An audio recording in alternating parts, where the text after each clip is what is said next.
Welcome top news today.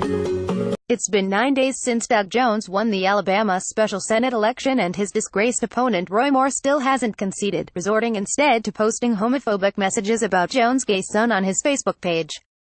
Jones, meanwhile, is still enjoying his victory lap.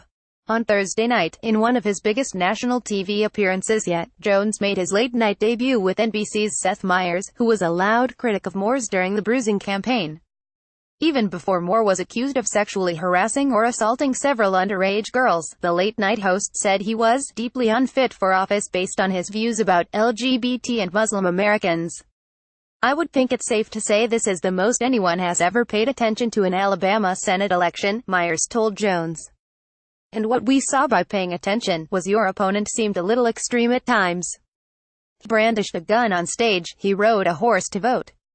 From where you were sitting, was it as hard to believe at times as it was for people who were maybe new to this?" "No, it was hard to believe all the time," Jones deadpanned.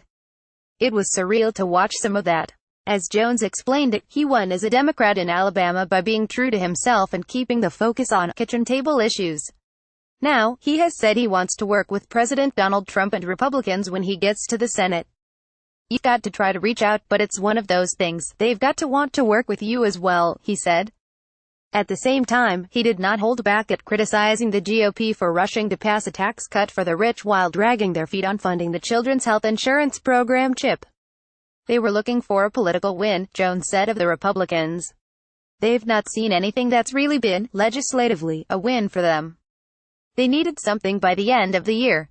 So unfortunately, the CHIP program and others got just kind of shoved to the wayside." Meyers also gave Jones a chance to explain his comments from this past weekend, in which he told CNN's Jake Tapper that Democrats should move on from talking about the sexual misconduct allegations against President Donald Trump.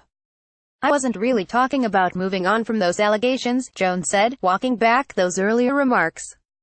"I think, Seth, anybody that followed my campaign knows that I have consistently had women's empowerment issues at the forefront of my campaign.